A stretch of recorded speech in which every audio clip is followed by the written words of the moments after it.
जय श्री कृष्ण दोस्तों। सोने के बाद आत्मा कहाँ जाती है, क्या करती है? आत्मा का सबसे बड़ा रहस्य क्या है और क्या आप जानते हो? कई लोग इस सवाल का जवाब जानने के लिए इच्छुक रहते हैं। क्या कई बार सोने के बाद हमारी आत्मा परमात्मा से मिलकर आ जाती है? क्या इसीलिए हमें सपने आते हैं और सपने में हम कहीं भी चले जाते हैं और सपने में पता नहीं क्या क्या होता रहता है? अब आखिर सोने के बाद आत्मा कहाँ जाती है? सोने के बाद आत्मा घूमने के लिए जाती है। अगर बांध ले आत्मा को तो क्या होगा? इस सवाल का जवाब जानना हर एक इंसान को जानना बेहद ही ज़रूरी है। मित्रों, आपसे अनुरोध है कि आप भगवान श्री कृष्ण के भक्त हैं तो कमेंट में ज़रूर लिखिए जय श्री कृष्ण, राधे राधे। कुछ लोग इस वीडियो को स्वीकार नहीं कर पाएंगे क्योंकि उनको लगता है कि यह सब पाखंड है। असल में पाखंड जैसा कुछ होता नहीं है। आत्मा को पाखंड नहीं है। आत्मा एक जीव है जो कभी नहीं मरता है। कुछ पत्रिकाएं आपको ये बता सकती हैं कि आत्मा नहीं होती है, लेकिन मित्रों, श्लोक में भगवान श्री कृष्ण कहते हैं कि हे पार्थ, आत्मा को ना शास्त्र काट सकते हैं और ना उसे आग जला सकती है और ना हवा उड़ा सकती है और ना ही उसे कोई दुख होता है। आत्मा सदा ही अमर रहती है। दोस्तों, कुछ लोग कहते हैं कि आत्मा सोने के बाद पता नहीं कहाँ कहाँ की यात्रा करके आती है। सपनों का मनोविज्ञान शुरू से ही मनुष्य के लिए अजीब सा विषय रहा है। दार्शनिकों, वैज्ञानिकों और मनोचिकित्सकों ने अपने अपने ढंग से इसकी व्याख्या की है। दोस्तों, जैसा को आप सभी को मालूम है कि जब हम सब गहरी नींद में होते हैं, सपना आज ही शोध का रोचक विषय बना हुआ है। जब हम रात में सोते हैं तो इस समय आत्मा का क्या होता है? क्या वह शरीर में रहती है या फिर कहीं चली जाती है? और भी ऐसे कई सारे सवाल होते हैं जिनका जवाब इन जानना चाहता है, क्योंकि हर कोई चाहता है कि वह अपने बारे में सब कुछ जाने। और जब आत्मा की बात आती है तो लोग इसके प्रति ज़्यादा जिज्ञासु हो जाते हैं। वह जानना चाहते हैं कि आखिर हम इसके बारे में कैसे जान सकते हैं। बहुत सारे लोग तो ऐसे होता है जो साधु संत की मदद लेते हैं और उनसे जाकर इस बारे में बात करते हैं। लेकिन आज के इस वीडियो में हम आपको बताएंगे कि भगवान श्री कृष्ण ने आत्मा के बारे में क्या कहा है और आत्मा सोने के बाद कहाँ जाती है। इस बात का जवाब पाने के लिए वीडियो को अंत तक पूरा देखें और इस गीता ज्ञान को कल्याण काया में सहकारी बने। श्री कृष्ण के अनुसार आत्मा अमर है और वह शरीर की विभिन्न अवस्थाओं के बावजूद अपनी शुद्धता बनाए रखती है। सपनों और नींद के संदर्भ में गीता यह बताती है कि मन की अवस्थाएं बदलती रहती हैं, लेकिन आत्मा अचल रहती है। हे सपने, मन की गतिविधियों का परिणाम हो सकता सतें, लेकिन आत्मा की वास्तविक स्थिति उससे परे है। महाभारत के युद्ध से पहले अर्जुन को बहुत चिंता और असमंजस हो रहा था। वह समझ नहीं पा रहे थे कि अपने ही परिवार और गुरु के खिलाफ युद्ध कैसे करें। उनकी मन स्थिति इतनी विचलित हो गई कि वह ठीक से सो भी नहीं पा रहे थे। एक रात जब अर्जुन ने सोने का प्रयास किया तो वह भगवान श्री कृष्ण के बारे में सोचते सोचते नींद के अघोष में चले गए। उस रात अर्जुन ने एक अद्भुत सपना देखा। उन्होंने देखा कि वह एक सुंदर और शांतिपूर्ण जंगल में खड़े हैं, जहाँ चारों ओर हरियाली और फूलों की खुशबू बिखरी हुई है। उस वन में उन्हें एक दिव्य प्रकाश दिखाई दिया जो धीरे धीरे उनके पास आने लगा। जब वह प्रकाश उनके निकट आए तो उन्होंने देखा कि वह प्रकाश स्वयं भगवान श्री कृष्ण थे। श्री कृष्ण ने अर्जुन से कहा, अर्जुन, ये सपना नहीं है, ये तुम्हारी आत्मा का दिव्य अनुभव है। सोते समय जब तुम मन की गहराइयों में सोते हो तो तुम्हारी आत्मा सूक्ष्म रूप में दिया अनुभव कर सकती है। यह अनुभव तुम यह समझाने के लिए है कि आत्मा अमर है और किसी भी प्रकार के बंधन से परे है। अर्जुन ने श्री कृष्ण से पूछा है, केशव, यदि यह सपना नहीं है तो फिर सपने क्या होते हैं और हमारी आत्मा नींद में कहाँ जाती है? श्री कृष्ण ने उत्तर दिया, जब मनुष्य सोता है तो उसकी आत्मा अपने भौतिक शरीर से थोड़ा अलग हो जाती है, लेकिन वह पूरी तरह से उससे मुक्त नहीं होती। यह अवस्था जागृत और शुष्पति के बीच की होती है। इसी स्थिति में मनुष्य को सपने आते हैं जो उसके मन और आत्मा की गहराई में बसे विचारों, इच्छाओं और भावनाओं का परिणाम होते हैं। सपने मन के विचारों का प्रतिबिंब होते हैं और आत्मा केवल साक्षी की तरह इन अनुभवों को देखती है। अर्जुन ने समझा कि सपने आत्मा की यात्रा का एक हिस्सा होते हैं, लेकिन वह पूरी तरह से वास्तविकता नहीं होते हैं। मन के खेल होते हैं जो हमारी जागृत अवस्था से जुड़े होते हैं। अर्जुन का यह दिव्य अनुभव उनके लिए एक शिख बन गया।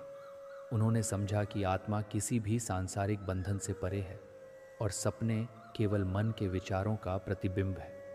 इस अनुभव ने अर्जुन को आत्मिक शांति और साहस दिया, जिससे उन्होंने महाभारत में युद्ध में अपने धर्म का पालन की। यह कथा इस बात को उजागर करती है कि सोने के बाद आत्मा अपने स्वरूप में दिव्य अनुभव कर सकती है।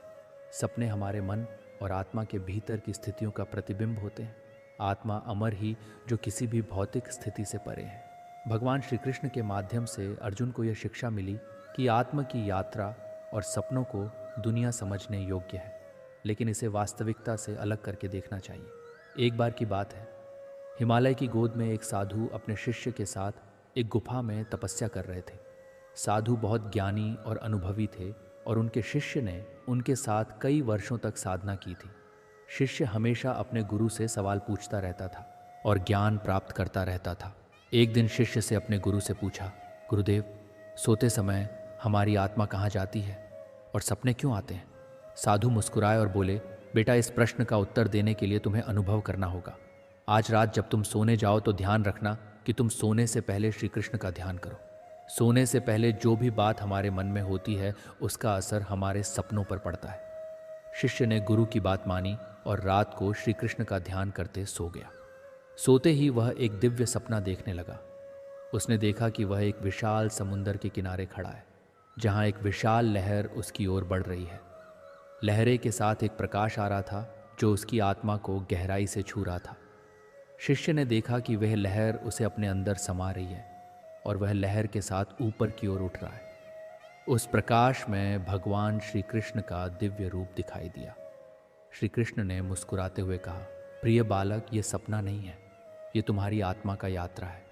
सोने के बाद आत्मा का कई बार दिव्य अनुभव करती है और यह अनुभव तुम्हें तुम्हारी मन की शुद्धता और भक्ति के कारण हो रहा है।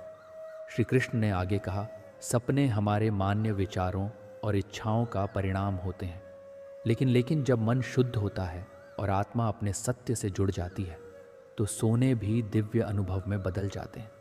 ये अनुभव तुम्हें यह सिखाने के लिए हैं कि आत्मा अमर होती है। सोते समय आत्मा भौतिक संसार से परे होकर दिव्य सत्य के करीब पहुंच जाती है। सुबह होते ही शिष्य जाग उठा और उसने अपने गुरु को वह सपना सुनाया। साधु ने शिष्य को आशीर्वाद दिया और कहा, यह तुम्हारी भक्ति और साधना का परिणाम है कि तुम्हें यह दिव्य अनुभव हुआ। यह अनुभव तुम्हें यह सिखाने के लिए था कि आत्मा की यात्रा केवल शारीरिक नींद से नहीं बल्कि आत्मिक जागरण से जुड़ी होती है। यह कथा इस बात को उजागर करती है कि सोने के बाद आत्मा की यात्रा केवल भौतिक अनुभवों तक सीमित नहीं होती, बल्कि यह दिव्य संकेत तक पहुंच सकती है। जब मन शुद्ध होता है और आत्मा भक्ति और ध्यान से जुड़ी होती है, वो सपने भी दिव्य अनुभव में बदल सकते हैं। ये कहानी हमें आत्मा के सत्य और नींद के दौरान आत्मा के दिव्य अनुभवों को, महिमा को समझने में मदद करती है। पुराणों के अनुसार आत्मा को गति और उसके किसी लोक में पहुंचना का वर्णन अलग अलग मिलता है। हम पुराणिक मत को जानेंगे, लेकिन पहले संक्षिप्त में वैदिक मत भी जान ले, जो कि गति के संदर्भ में है।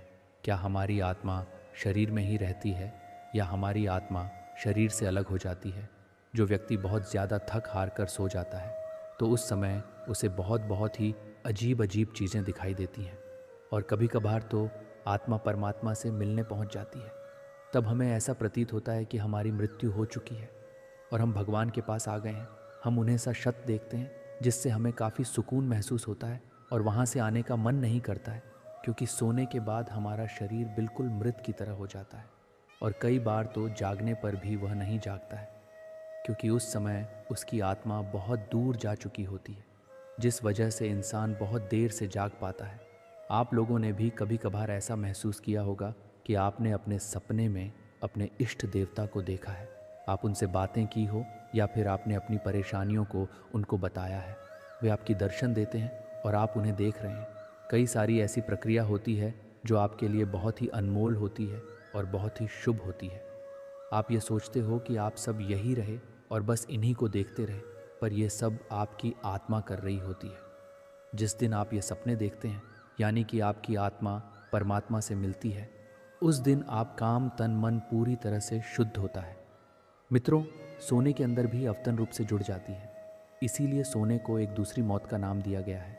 सोने के बाद आपकी आत्मा भविष्य के अंदर जा सकती है। कभी कभी आत्मा आपका भविष्य भी देख लेती है। दोस्तों, जैसा को हमने आपको बताया, सोने के बाद आपका अचेतन मन आत्मा के सहारे भविष्य के अंदर जा सकता है और वह भविष्य को देख सकता है। उसके अंदर वह क्षमता होती है। आपके सामने कई ऐसे उदाहरण होते हैं जिनमें सोने के बाद हमारा अचेतन मन भविष्य के अंदर चला गया था। आपने कभी खुली आंखों से जो चीज़ नहीं देखे होंगे वे आपका बंद आंखों यानी सोने के बाद आपका आत्मा देखती है, वरना हम कैसे देख लेंगे? सोने के बाद तो हमारी आंख बंद होती है। आपको भी कई ऐसे सपने आए थे कि वे बाद में सच हो गए। इस तरह के सपने हमें तब आते हैं जब हमारा अचेतन मन भविष्य के अंदर जा चुका होता है। हमारा अचेतन मन भविष्य को कैसे जान लेता है, इसके बारे में कहना मुश्किल है, लेकिन ऐसा माना जाता है कि जो भौतिक जगत के अंदर घटित होता है ये उससे पहले ही सूक्ष्म जगत के अंदर घटित हो चुका होता है।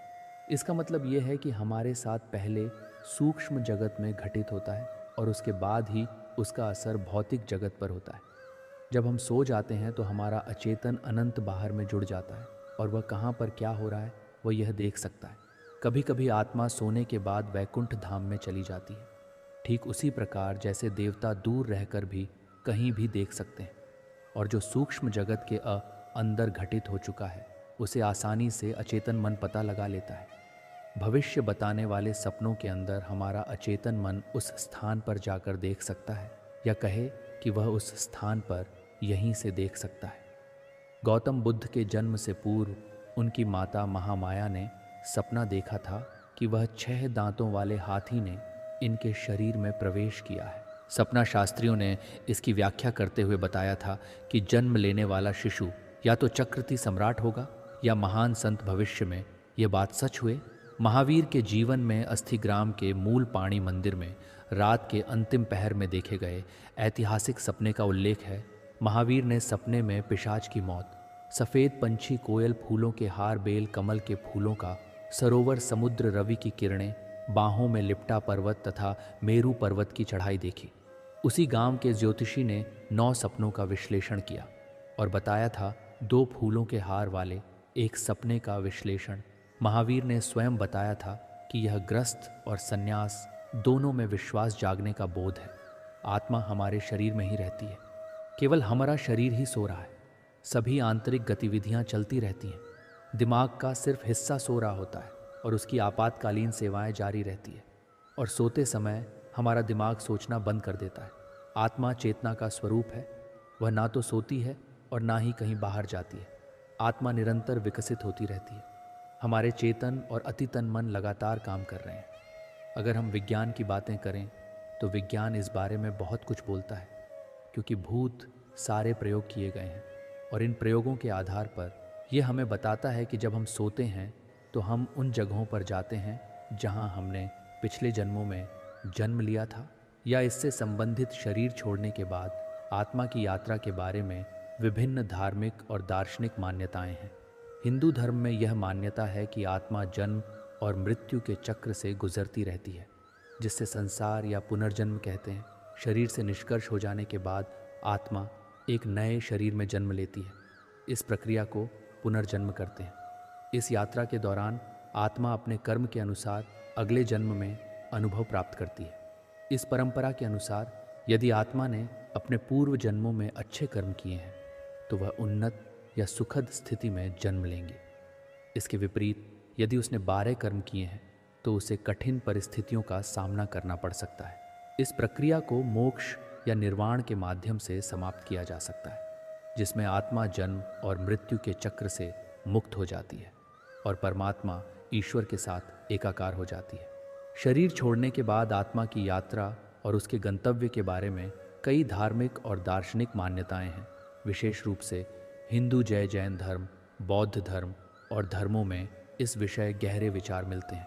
हिंदू धर्म के अनुसार आत्मा अगर है और यह जन्म मृत्यु के चक्र संसार से गुजरती रहती है। जब कोई व्यक्ति मरता है तो आत्मा शरीर को छोड़ देती है और अपने कर्मों के आधार पर नया शरीर प्राप्त करती है। इस प्रक्रिया को पुनर्जन्म कहा जाता है। कई मान्यताओं के अनुसार सपने हमारी आत्मा के गहरे स्तरों से जुड़े होते हैं। सपनों में हम कभी कभी अपने पिछले जन्मों में अनुभव, अपनी अधूरी इच्छाएं या भविष्य के संकेत देख सकते हैं। ये माना जाता है तो वह अलग अलग अनुभवों को देखने और महसूस करने में सक्षम होती है, जिन्हें हम सपने के रूप में अनुभव करते हैं। वैज्ञानिक दृष्टि से सपने हमारे दिमाग की गतिविधि का परिणाम होते हैं। जब हम सोते हैं तो दिमाग विभिन्न विचारों, स्मृतियों और अनुभवों को प्रोसेस करता है, जो हमें सपनों के रूप में दिखाई देते हैं। REM rapid eye movement slip के दौरान दिमाग सबसे सक्रिय होता है और इसी अवस्था में ज़्यादातर सामने आते हैं। सपने कई बार हमारे दैनिक जीवन की घटनाओं, तनाव, इच्छा यों और भावनाओं का प्रतिबिंब होते हैं। ये दिमाग के प्रयास होते हैं कि वह दिन भर की जानकारी को समझ सके। नींद के दौरान आत्मा सूक्ष्म अवस्था में होती है और वह पूरी तरह से शरीर से अलग नहीं होती। सपने हमारे मन और दिमाग की गहरी प्रक्रिया का परिणाम होते हैं, जो विभिन्न धार्मिक और वैज्ञानिक से समझे जा सकते हैं। धार्मिक में इसे आत्मा और मन की गहरी यात्रा माना जाता है, जबकि वैज्ञानिक में यह दिमाग की गतिविधियों का परिणाम है। श्री कृष्ण ने भागवत गीता में नींद और सपनों से संबंधित और महत्वपूर्ण बातें बताई हैं। हालांकि सपनों के विषय पर सीधे तौर पर चर्चा नहीं को गई है, लेकिन आत्मा की स्थिति और गुण और मन के बारे में श्री कृष्ण ने गहराई से बताया है। श्री कृष्ण ने अर्जुन को भागवत गीता के 2 अध्याय में आत्मा की अमरता के बारे में बताया है। आत्मा ना तो जन्म लेती है और न ही मरती है, वह अविनाशी और अजर अमर है। ये शरीर के मरने के बाद भी नष्ट नहीं होती, बल्कि केवल शरीर को छोड़कर एक नए शरीर में प्रवेश करती है। गीता में श्री कृष्ण कहते हैं, न जायते मृते व कदाच नाय भूतवा भविता वाण भुए अजो नित्य शाश्वत या पुराणों न हन्य माने शरीरे। अर्थात आत्मा न कभी जन्म लेती है, न मरती है और न ही समाप्त होती है। वे अजन्मा, शाश्वत, पुराण और अनुस्वार है। शरीर के नष्ट होने पर भी आत्मा का नाश नहीं होता है। श्री कृष्ण ने गीता में बताया कि मन और आत्मा का गहरा संबंध है। मन की स्थिति और आत्मा की स्थिति को प्रभावित कर सकते हैं। जब मन शांत होता है और अपने विचारों पर नियंत्रण रखता है, तब आत्मा की शुद्ध अवस्था का अनुभव किया जा सकता है। उद्रदात्म नाथ मान ना धय आत्मदेह मनोबंधी रात में आपको उठाना चाहिए और अपने मन को गिरने न दे। और आत्मा स्वयं का मित्र भी है, शत्रु भी है। गीता में सपनों के बारे में सीधे तौर पर चर्चा नहीं की गई है, लेकिन श्री कृष्ण ने यह समझाया कि मनुष्य की जागृत, सपना और सुखपति गहरी नींद की अवस्थाएं एक गहरे सत्य को दर्शाती है। यह सत्य है कि इन तीनों अवयवों से परे भी आत्मा की भी एक शुद्ध अचल अवस्था होती है, जिसे व्यक्ति योग्य और ध्यान के माध्यम से अनुभव कर सकता है। प्राचीन ग्रंथों और धार्मिक शास्त्रों में सपनों के विषय पर कई बातें कही गई हैं, जो आत्मा और मन की अवस्थाओं से जुड़ी हुई हैं। इन ग्रंथों में सपनों को आत्मा की सूक्ष्म यात्रा का एक हिस्सा माना गया है। आइए देखते हैं कि विभिन्न पुरानी मान्यताएं और शास्त्र क्या कहते हैं। उपनिषद में सपनों को व्याख्या करते हुए कहा गया है कि जब व्यक्ति सोता है तो उसकी आत्मा 3 अवस्थाओं में से एक में प्रवेश करती है। जागृत अवस्था, सपने की अवस्था, सुषुप्ति, गहरी नींद की अवस्था। सपने की अवस्था में आत्मा शरीर से अलग हो जाती है और सूक्ष्म संसार की यात्रा करती है। इस स्थिति में आत्मा मन और इंद्रियों के साथ विभिन्न अनुभवों को देखती है, जो व्यक्ति को सपने के रूप में दिखाई देते हैं। उपनिषदों के अनुसार सपने की अवस्था में आत्मा उन अनुभवों को देखती है जो जागृत अवस्था में अधूरे रह गए थे या मन के भीतर दबी हुई इच्छाओं के परिणाम होते हैं। सपने इस बात का संकेत होते हैं वो आत्मा अभी भी सांसारिक इच्छाओं से जुड़ी हुई है। महाभारत और रामायण, इन ग्रंथों में सपने को महत्वपूर्ण घटनाओं का संकेत माना जाता है। उदाहरण के लिए महाभारत में धृतराष्ट्र ने संजय से पूछा कि उनके द्वारा देखे गए सपने का क्या अर्थ है। इन सपनों में भविष्य की घटनाओं का पूर्वाभास किया गया था, जो बाद में युद्ध में घटित हुई। कई पुराणों में सपनों को देवीय संकेत, भविष्य और आत्मा के सूक्ष्म यात्रा के रूप में देखा गया है। उदाहरण के लिए श्रीमद् भागवत पुराण में भगवान श्री कृष्ण ने अर्जुन को यह बताया था कि कुछ दिव्य होते हैं और वे आत्मा के पूर्व जन्मों के अनुभवों से भी जुड़े हो सकते हैं। योग्य शास्त्रों में कहा गया है कि जब मन शांत और नियंत्रित होता है तो व्यक्ति सपनों के माध्यम से आत्मा के सूक्ष्म अवस्थाओं का अनुभव कर सकता है। योगियों का मानना है कि सपने केवल मन की उपज नहीं है, बल्कि यह आत्मा की यात्रा का एक हिस्सा होते हैं। पतंजलि के योग्य सूत्रों में कहा गया है कि ध्यान और साधना के माध्यम से मनुष्य की प्रकृति और उसके वास्तविक अर्थ को समझ सकता है। योग्य के अभ्यास से सपनों पर नियंत्रण पाया जा सकता है और उसके माध्यम से आत्मा के सूक्ष्म सत्य का अनुभव किया जा सकता है।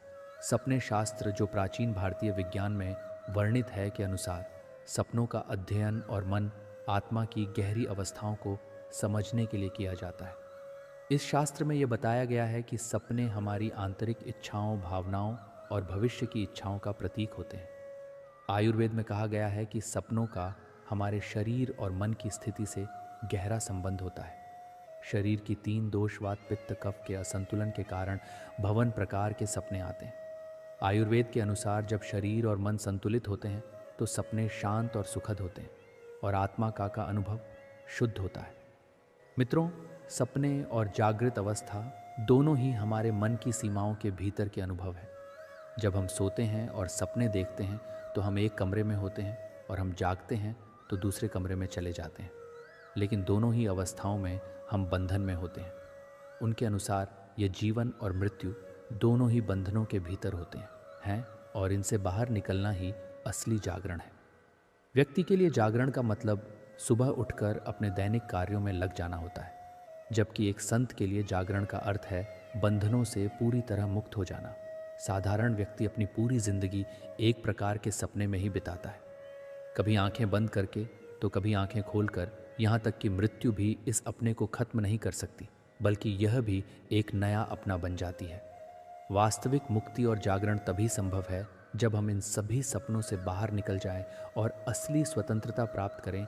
इसीलिए सपने कुछ भी नहीं होते, ये वही होते हैं जो हम दिन भर सोते रहते हैं, वे हमारे दिमाग में चलते रहते हैं, बाकी ऐसा कुछ भी नहीं होता। अगर सपने में दिखाई हुई चीज़ सच होती तो आज हमें सब कुछ अलग ही मिलता। आप ऐसा कुछ भी नहीं है और आत्मा का यह क्या नया रहस्य है, इसको भी इसका कुछ सही तरीके से नहीं पता है। बस हम तो भगवान श्री कृष्ण से यही सुनते हैं कि आत्मा अजर और अमर है और इसको ना तो कोई काट सकता है और ही जला सकता है। भागवत गीता आत्मा की अमरता पर प्रकाश डालती है। यह सिखाती है को आत्मा की प्रकृति भौतिक शरीर से परे है। भगवान कृष्ण अर्जुन को ज्ञान प्रदान करते हैं, आत्मा के अविनाशी और अपरिवर्तनीय सर पर जोर देते हैं, जो जन्म और मृत्यु से बबित है। पुनर्जन्म की अवधारणा की तुलना आत्मा द्वारा पुराने शरीर को त्यागने और निरंतर चक्र में नई शरीर में धारण करने से की जाती है।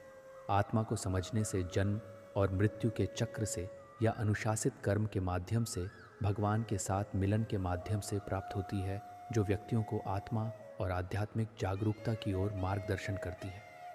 भागवत गीता में बताई गई आत्मा की अमरता की अवधारणा हिंदू धर्म में बहुत महत्वपूर्ण है। गीता एक पूजनीय ग्रंथ है जो जीवन, आध्यात्मिकता और कर्तव्य के विभिन्न पहलुओं को समाहित करता है तथा आत्मा की प्रकृति और क्षण भंगुर के साथ उसके बंधनों को संबोधित करता है।